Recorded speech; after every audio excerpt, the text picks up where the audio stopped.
If you want to kill them, then you need to stick them with the pointy end. Welcome back, guys, to Fog Entertainment, teaching you how to kill in the land of swords. Yes, that big sharp point at the end of it, you dag them with that. This is Season 1, Episode 8 of Game of Thrones. Only 3 episodes left until the finale, and this is the first episode where we see Ned Stark as a prisoner, as basically a guy with no hope, a guy that is about to die.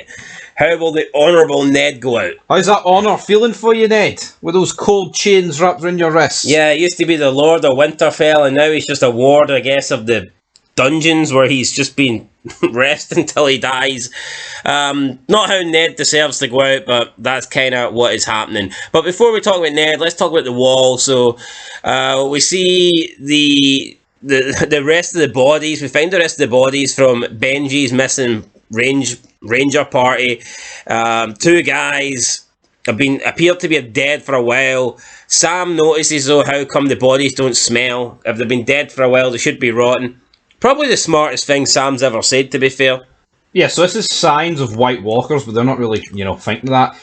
But I guess you could argue it's freezing, and maybe the bodies have frozen, and it's preserved them. True. Now, Jon and several other sworn brothers urge Lord Commander Shore Mormont to burn the bodies, but he refuses. He wants Master Aemon to examine them. Jon then finds out that his father has been held captive, that his brother is going to war, essentially, and that his sisters could be in danger. Now, he wants to leave. He says he should go. He needs to be with his family. But he gets told by Jon Mormont that you have sworn an oath to the Night's Watch, and basically there's nothing you can do. But he tells Jon that he believes they are unharmed. First of all, he doesn't know they're unharmed. He doesn't know shit. He's on the wall just like everybody else. And who gives a fuck if you swore? Surely he can take a leave. I know you're supposed to live your days out at the Black, but I'm just not accepting that. Benji Stark, how come he was allowed to come back to Winterfell and stuff? Do you get special privileges if you get higher up the rank? Or Benji Stark's on like a part-time contract, I think. It could be on a part-time contract, but surely Jon Snow should be entitled to go and meet up with his brother Robb and fight with him. And I don't get this gimmick though of it's the wall and only the wall. If I was Jon Snow, I'd be like, I didn't do anything wrong. I'd kill the top 2 men and be like, right, see if we're on the wall. You're my bitches now, and we're going to join Robb in battle. The wall's pish. Could have done that, but he didn't. Later on, Alistair Thorne taunts Jon that his father is a traitor. He says, you're not just a bastard, you're a traitor's bastard. Obviously referring to the fact that Ned has been branded a traitor, and that's why he's been punished. That's why he's been chained up and shackled and left in a dungeon. Jon attacks him. He is held back by Gren and Pipe, or else he could have maybe killed him. Jon gets in a little bit of trouble for this. And then later that night, when Jon he's like, I don't know, he's in the, not in the spare room, but I guess he's in the punishment room. He's in the fucking closet. In the closet like Harry Potter. He hears noise, he lets Ghost out. Ghost then finds one of the Watchmen, but they're dead and they've pretty much became a zombie and they're trying to kill Shore Mormont. Jon Snow eventually fends it off and he burns his hand in the process. He grabs like one of the lanterns and throws it at it and eventually destroys it.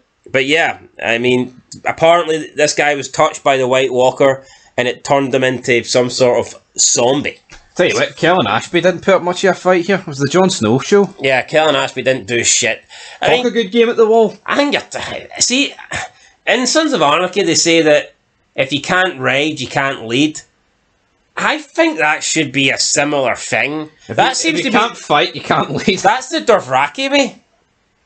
Aye. Someone like, when you get these older people like this guy here on the Night's Wall, in Dothraki culture, he would never be the top man.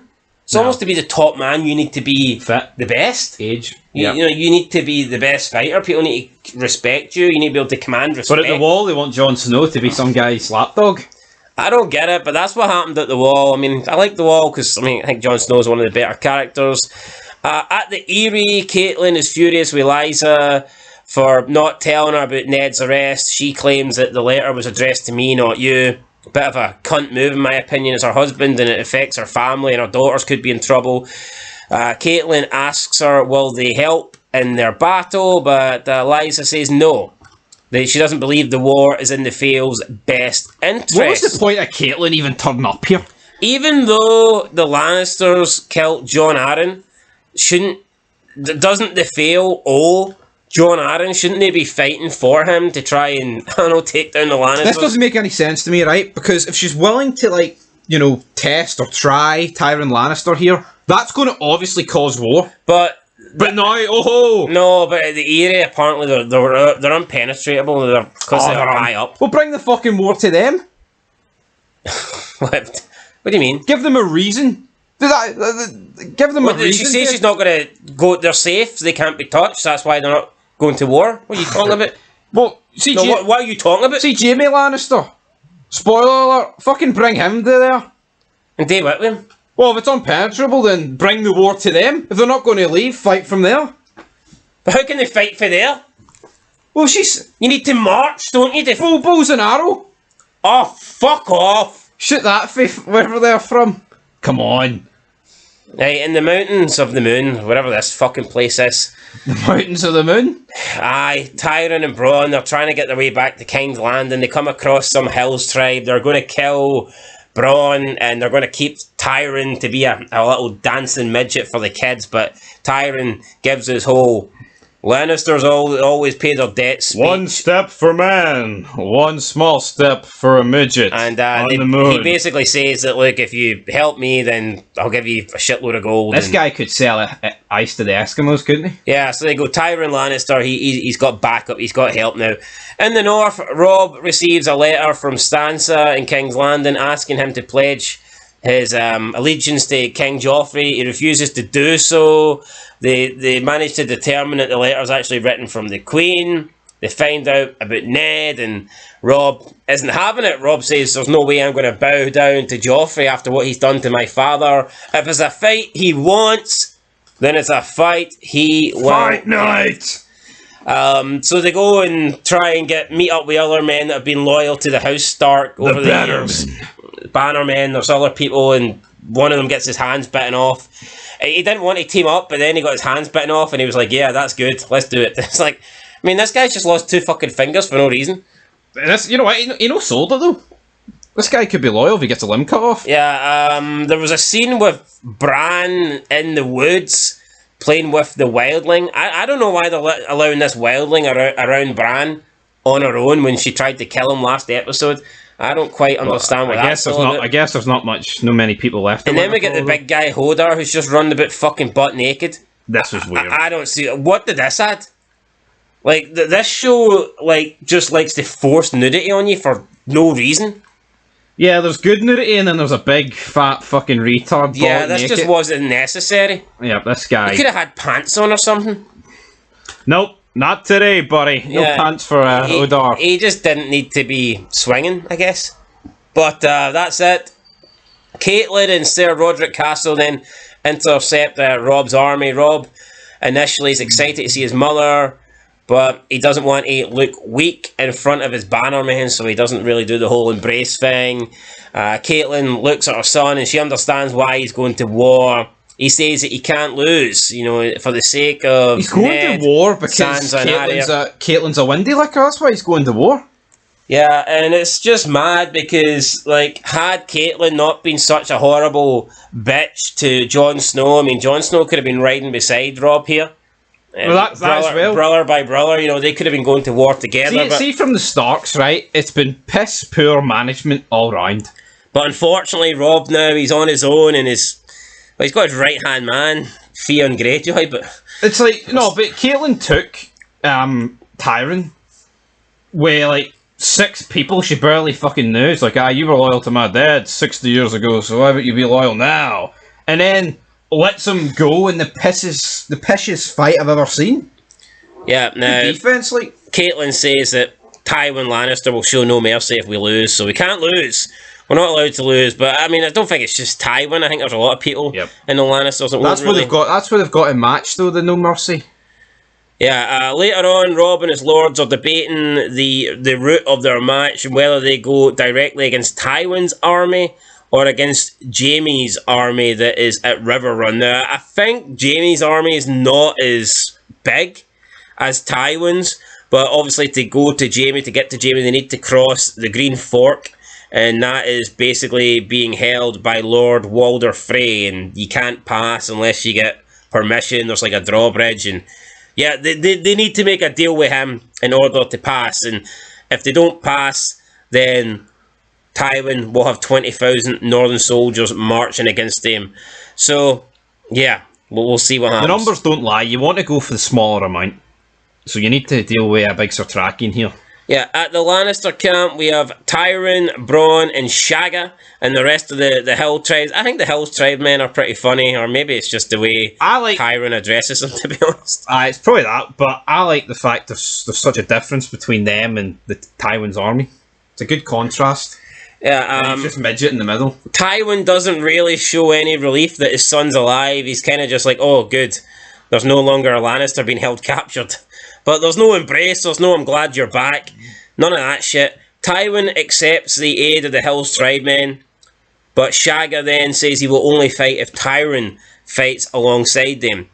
And Tywin Lannister's happy with this. He's like, yep, I'll go for it. Go for it, buddy. Put my son on the front lines, good chance of him dying. See the way Robert owed him lots of money? Does that debt now fall with Joffrey?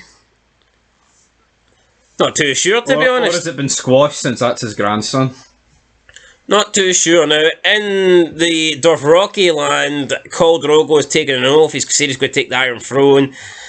They go through some villages. They raid some villages. Some of his men want to take women as sexual slaves, but Daenerys isn't happy about this. She says, no, it would offend me. I want her. Mormont tells her that you can't have them all, Daenerys, but she wants them all, and she's not allowing any of the Dothrakis to take any of these women as their own. Now, I'm not saying this is honourable by them by any means, but this is kind of what happened back then. When you raided villages, the men got killed and the women got took as sexual. It is what it is. Yeah, I'm not going to lie here. Sadiq Khan would say it's part and parcel of living in a city. But let's just go aside here. Finney says, you're watching the show and you don't even know how to say Tyrion. It's absolute train wreck. How do you say it? Tyrion? It's Tyrion. Tyrion. The midgets, the son's called Tyrion and the father's called Tywin. So Tywin and Tyrion. Aye. Two very similar sounding names, man. You know what? Maybe we'll get them mixed up here or there. Apparently, we're hosted by a pair of dimwits, according to Sexy. What's that all about? Getting called a pair of dimwits? Oh, we'll reply to that, but let's get back to the review. So, one of Drogo's men challenges him. I believe it is Mago. Mago wants to fight Drogo because Daenerys wouldn't let him have a whore. He says that he doesn't take any commands for this whore. That obviously upsets Drogo. One of Drogo's men was going to fight in place of Drogo, but Drogo stands up and he's like, nah, this is mine. He walks straight into Mago. He puts his chest up against Mago's sword-like weapon. I don't know what the Dothrakis call their swords. It's like a hook, isn't it? Yeah, we'll call it the hook for this, Scythe? I'm going to call it a hook. He puts... Captain Hook. Yeah, he puts his chest up to the hook, almost to say, I don't fear you, you're no threat, you're no challenge. So the pretty dumb move in hindsight. Yeah, the hook just like pierces Drogo's chest, and Drogo gives him a little speech. You know, you won't be a Dothraki. By the end of the night, you won't have eyes, you won't have ears, you won't have tongues. You're not going to get the proper burial, blah, blah, blah, blah, blah. And then Drogo proceeds to just drop all his weapons, and he goes barehanded, and he eventually takes Mago's own weapon, slits his throat, and then puts his hand in and pulls out his tongue. His throat. Quite a cool finisher. Yeah, and that was it. Then Drogo goes and sits down and goes back to his dinner. Yeah, there was a healer as well that wanted to see if Drogo was okay, but again, Drogo's men weren't okay with it. But Daenerys like, no, you got to let her treat the call. But I think Daenerys is trying to pull too many strings. Like, I can understand why there's a bit of upheaval in the Dothraki camp. But yeah, Khal Drogo just getting a big massive slice to his chest because he wanted to show off. I don't know if that's a good idea. Look at my nipples. Or not. Right, King's Landing then. We see the Lannister soldiers complete their purge of the Stark's guards and household staff, just basically killing anyone who's a Stark or anyone who's aligned with the Starks or anyone who's on friendly terms with the Starks. We see that Sansa's trying to run, but I think she gets caught, and we've got the Hound running around. I believe Sandor Clegane is coming back. The Syrio Forel, who was doing the dancing lessons with Arya, he's got his wooden sword, and a bunch of guys come and say that Ned wants to see Arya, but that's not true. Why would Lannister men come to tell Arya that? So Syrio Forel tells Arya, you got to leave, and what do you say to death? I can't remember. Fuck off. Not today. Not today, buddy. So then this wee guy with his wooden sword starts like taking down 3 or 4 Lannister men. I would say Ned's biggest mistake is giving this guy a wooden sword, not a real one. Yeah, so If they give this guy a real sword, they might have fucking released him. This guy takes down 3 or 4 Lannister men with a wooden sword, but then the big guy steps up and he just snaps his sword in half, and Arya runs away, and we don't see what happens to Syrio Forel. I'm going to assume that he's dead. Yeah. Because he's not the sort of guy, even if he survived this, just to run and hide. Yeah, so I would have fought till he died. I'm not quite sure. That. I'm not quite sure what happened. Arya continues to run. She finds Stark men that are dead and just Stark banner men that are all dead. She does come across her stuff though. That is like they were attempting to leave, so she finds some of her stuff. She gets her sword out, and then all of a sudden, some kid from the Red Keep finds Arya, and he's threatening to take her to it's a stable boy. He's threatening to take her to the Queen or whatnot, and Arya turns around and stabs him with needle, and this is Arya getting her first kill. So he's officially dead, him? Kills him with the pointy end. There we go. Kills him with the pointy end. This kid's dead. I mean, you wouldn't see... What do you mean officially dead? You said that as if like he's a big name and... Well, I don't know. I thought maybe he could have revealed where she was or something. Like, oh, she killed me and she could get done for treason for killing one of the kids. No, he's 100% dead. Ferys visits Ned in his cell, and he tells Ned that he was a bit foolish, that everyone warned him about Cersei, and Ned says that he wanted to extend mercy to Cersei's children, whom Robert would have killed if he'd known the truth. But Ferys bluntly tells Ned that it was his mercy it's his mercy that killed King Robert, to Ned's shame. So yeah, maybe if Ned was honest from the get-go, he could have maybe saved... It's not fair though to blame Ned on Robert's fucking death. But once Ned knew, I think the plans were already in motion from the Lannisters to kill Robert, weren't they? Yeah. Ferys also tells Ned that Catelyn no longer holds Tyrion as her prisoner, meaning the Starks have nothing to barter with for Ned's life, and Ned then just tells him to kill me now, but Ferys says, not today, my lord, as he departs. Ned asks Ferys who he truly serves, and Ferys says, the realm, my lord, someone must. So basically, this is a safe answer from Ferys. What he's basically saying is, whoever is in power, whoever's in charge, whoever can cause me the most damage, I will lick their ass. That's what this guy's saying. Yeah, this guy sounds like a guy that got his balls cut off, doesn't he? And he did, so I'm not a fan of this. He's not got honour, he's not righteous, he's just, he will support whoever is in charge, whoever's the king, whoever's got the power, this guy will get behind, so... Yeah, and Littlefinger's up his arse as well, so same thing, cut from the same cloth. Yeah, Sansa then gets basically not arrested, but she gets taken by Cersei, and they explain that. Oh, darling, don't cry. Yeah, you're an innocent Stark. It's your father that's the cunt. It's not your fault. Your father's a traitor, and she wants. My father wouldn't do that. He wouldn't.